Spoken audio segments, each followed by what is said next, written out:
Hello and welcome to a brand new video on the amazing YouTube channel. So today we are back with the third installment of the classic Sonic review series.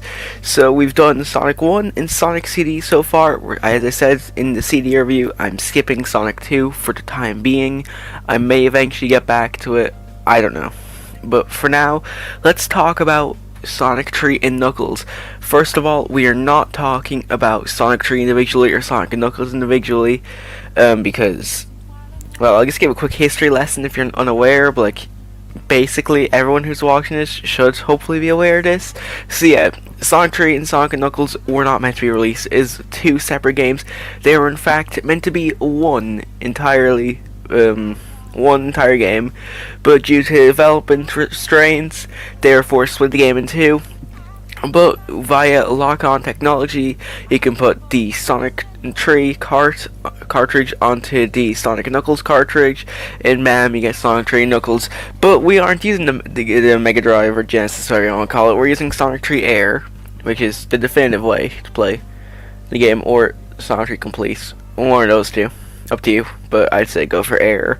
But anyway, now the history lesson is over, let's talk about the game. So this is the longest classic Sonic game, and if you couldn't tell by the thumbnail, it's my favorite. I probably shouldn't be saying that like in the first minute of the review, but let's talk about the game in general. So first of all, let's talk about the plot. So yes, the classic Sonic games have a plot. They're short, sweet, simple, bam, it's great. Okay, so after the events of Sonic 2, the Death Egg crash lands onto Angel Island. Robotnik tricks Knuckles, and Knuckles steals the Chaos Emeralds. Bam, play the game. Alright, boom, there's your great story. 10 out of 10, very layered, very deep. Alright, 10 out of 10 story. Anyway, now let's talk about the thing you actually care about, the levels. So, the first level, Angel Island Zone, it's not your typical, oh look, it's Green Hill, oh look, it's Emerald Hill. No. Forget that shit, because this is one of the best opening levels I've ever played. I'm not saying it's like above Green Hill, but it might be. Like, not definitively, maybe. I don't know. Like, it's one of the most iconic levels in the Sonic series, potentially even gaming itself, because that's how iconic this level is. Like, the music for this level, fantastic. The actual level itself, halfway through, it, like, changes completely. It goes from, like, a lovely grass-filled forest, and then it's just suddenly on fire and shit. It's great. And you go through the mini-boss, which is some machine made by Eggman. Sorry, Robotnik. Eggman Robotnik, whatever you want to call him, doesn't really matter. And like, he's destroying like 5 hits or something. No, it's like 8 hits actually. Now I really think about it. It's not much to talk about. That boss, it's just short mini boss, irrelevant. Anyway, then you go into Act 2, and you just speed through it, have a great time, you beat the boss, and move on to Hydra City. But before you do that, there is a level transition cutscene, and like, you see Knuckles, he presses the button, and bam, you fall straight into Hydra City Zone. And then after the card showing the level's name and all that, then you're still falling onto the level. And honestly, most of the time I despise water levels, as I said in the Sonic 1 review, but this one, Hydra City, oh my god, this is amazing. Easily one of, if not the best water levels in the entire series. When you think of a Sonic water level, you think of Hydra City because it's the best, and you think of Labyrinth because it's the worst, and you don't want to think about Labyrinth, so you think about Hydra City. Hydrocity, whatever you would like to pronounce it as. I call it Hydra City because that's probably how it's pronounced, but either way, it doesn't matter. So yeah, pretty great level. And after that is Marble Garden Zone. This is not a sequel to Marble Zone from Sonic 1.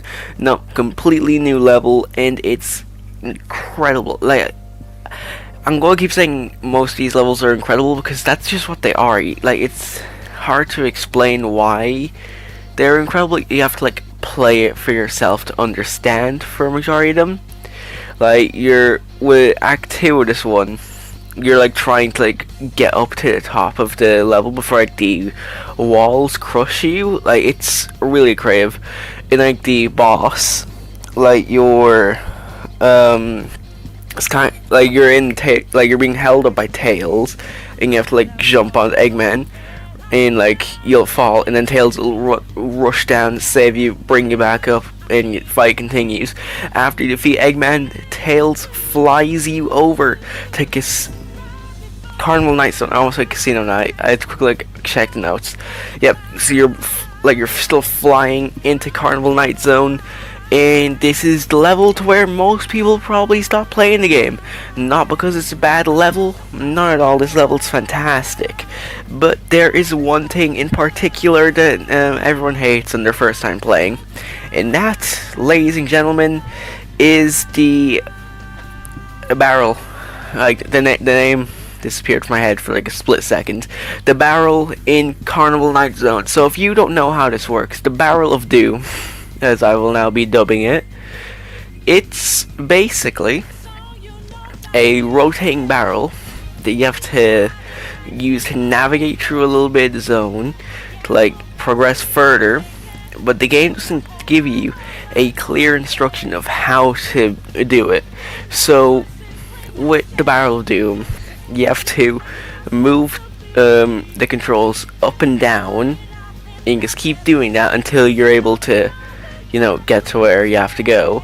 But most people wouldn't notice.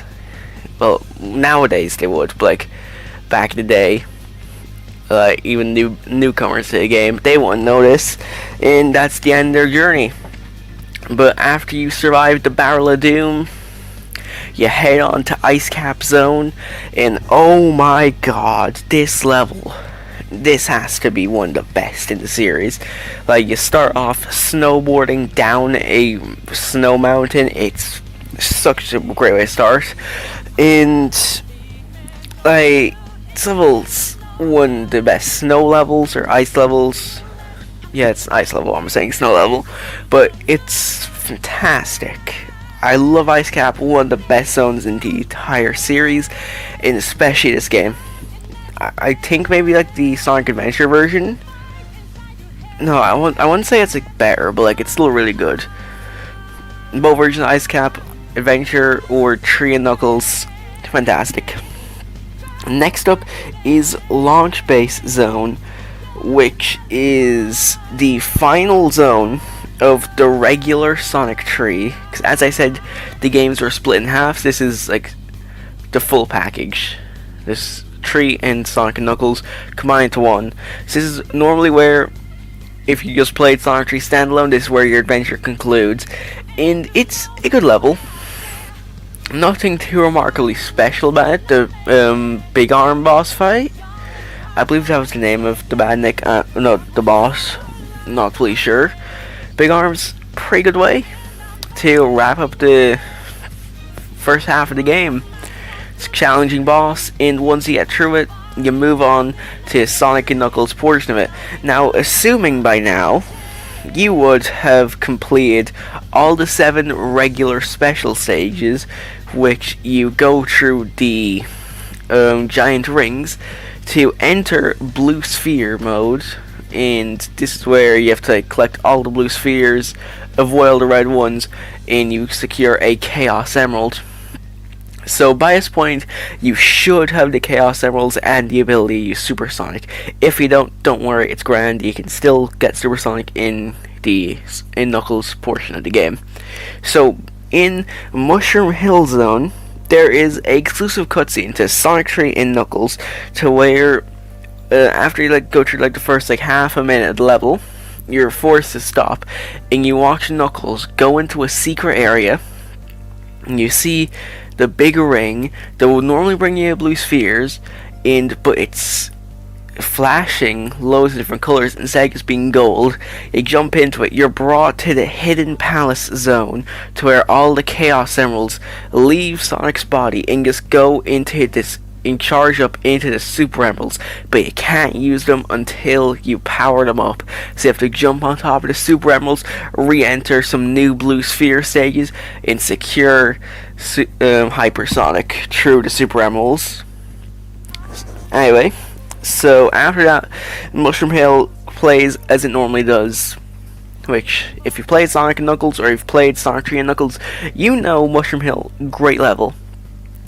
Like, I don't know if I'd put it above Angel Island. Like, it's a bit more fast-paced. But it's a great way to start the second half of the game.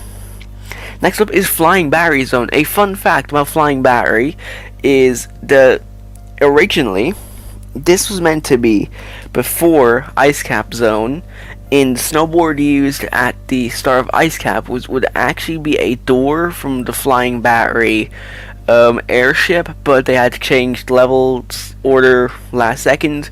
But you can use the original level order in Sonic 3 Complete, and it even comes with the actual door sprite for the snowboard. It's a really cool touch for Sonic 3 Complete.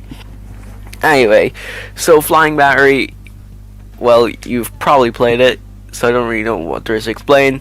It's a really good level. I honestly don't know whether I prefer the Sonic 3 and Knuckles version or the Sonic Mania version. Like, they're both really good. I might have to go with Sonic 3. Like, it's a challenging enough level, but if you know what you're doing, you'll have a great time in it. Sandopolis Zone. I hate this level with a passion. It's honestly the worst level in the entire game. It's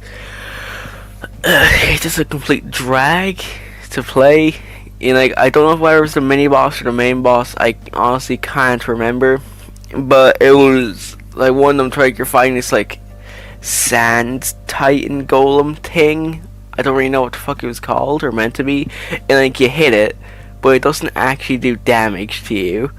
It doesn't actually do damage to it. And this keeps regenerating, but like, you have to like bring it over to the sand at the far left of the screen, and I guess fucking jump into the quicksand, and then bam, you win.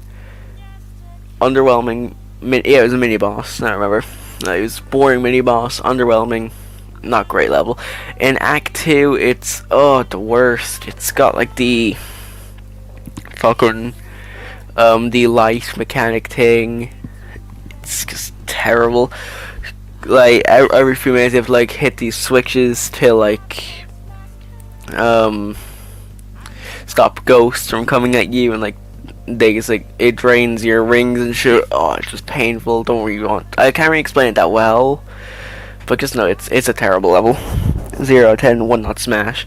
But Lava Reef Zone, this is fantastic level. After you go through the drag that was Sandopolis Zone, you go straight back into fast-paced action with Lava Reef. You have a great time at this level.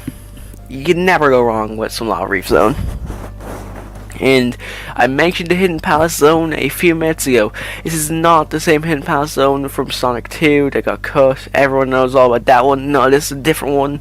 And this is where you go to get the Super Emeralds via the Hyper Special Rings. I don't know the exact term for them, but the big rings you go into to try again Hypersonic. Now, you should hopefully have it by this point, but there is a chance you don't. But as long as you have Supersonic or Hypersonic, you will be able to do the final boss. We'll get that in a bit. So in the Hidden Palace Zone, you face Knuckles in a fight, and it's Sonic versus Knuckles. When can you ever go wrong with that? You just beat the shit out of Knuckles for causing him all this, for him causing you so much trouble throughout your playthrough. You finally get to beat the living shit out of him. It's great. And then after you beat the shit out of him, he sees Eggman trying to steal the Master Emerald. He jumps up at the Master Emerald. Eggman electrocutes the motherfucker, and then Knuckles is suddenly your new best friend. Storytelling at its finest.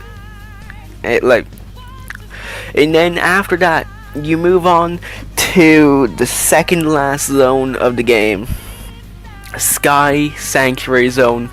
What can I say about this zone? It's so good. The music, the actual level itself, this is fantastic. Also, I've not been mentioning the music a lot, but the music in this game is top tier. It's phenomenal.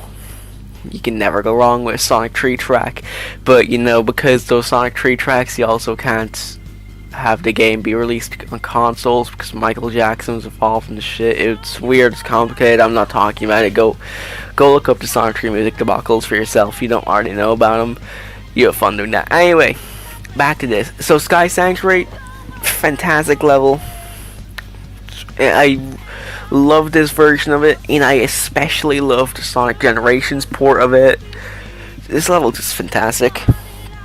And now we move on to the final zone, and this one shares the same name as the Sonic 2 final zone, the Death Egg Zone. But don't worry, you will not be fighting a 16-hit Death Egg robot with 0 rings. No, that bullshit's gone. You are playing an actual level, and it is spectacular. This level is challenging, it's fun, it's fast-paced, you can never go wrong. But the music, oh my god, the music is phenomenal. This game is just phenomenal in general, besides Sendopolis, but, you know, one wrong and 15 rights. Yeah, we're right. No, 13 rights, sorry. I keep thinking it's a 16 level game. But anyway, fight the mini boss and the final boss.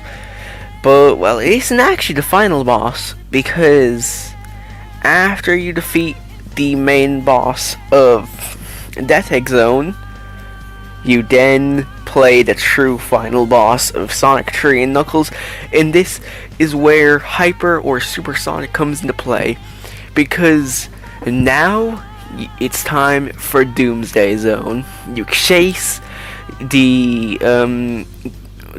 is it a Death Egg robot? I'm not too sure. I think it is. But you chase it down through outer fucking space. You collect rings on your way there. He's in like a blue ship at first, and you have to use his own missiles against him. And after you destroy the ship, you then start to chase down the motherfucker himself, and you just keep hitting him until he drops the Master Emerald, and then the Death Egg robot is destroyed, and you've beaten the game. Angel Island gets the Master Emerald back and is floating again. The day is saved, Eggman's defeated, happy days. But that's not all you can do, because you see, with this game, this isn't just, oh, you only play as Sonic and Tails. No, you can play as them. But you can also play as Knuckles, and you get it's all the same level layouts and orders, but there is major differences between a Knuckles playthrough and a Sonic playthrough, because Knuckles has his own paths and shit, and like he has like his own like different story of it, to where he fights Mecha Sonic instead of Eggman. It's really cool. I haven't done a Knuckles playthrough in a long time. I probably need to do one again soon, but this game is endless replayability. Where it's Knuckles, Sonic, Tails, you just can't go wrong with Sonic 3. It's just great experience, true and true. 10 out of 10. So, yeah, the gameplay, like the actual gameplay itself, is also amazing. The physics are just perfect, everything, like, they completely mastered it. They made the perfect Sonic game. They've had 3 games at this point to practice the formula, and they adapted elements from Sonic 1, 2, and CD, took all the best parts of those 3 games, they merged into one, added even more crazy stuff, and you've got what is arguably the best Sonic game ever. It's definitely the best classic game, true and true. Mania and CD, close contenders, but for a classic game, but anyway. But this is arguably the best Sonic game in general, and I can definitely see why I love this game. It's phenomenal. So yeah, I think I've said all there really is to say about Sonic 3 and Knuckles. It's fantastic game. Can't go wrong with it. Whether you play it through like one of the many re-releases, like ports of it, whether you play it through Sonic 3 Air, whether you play it through like a regular Mega Drive Genesis, whether you play it through, I don't know, a brick, if you can manage to do that. Someone will figure it out one day. But whenever you play it through it, right, you can just never go wrong. Sonic 3 is a fantastic masterpiece of a game. So yeah. So that was the worst time for a voice crack. Anyway, so we have went over Sonic 1, Sonic CD, Sonic 3 Knuckles. So what's next? Well, yeah, I think you know what comes next, don't you?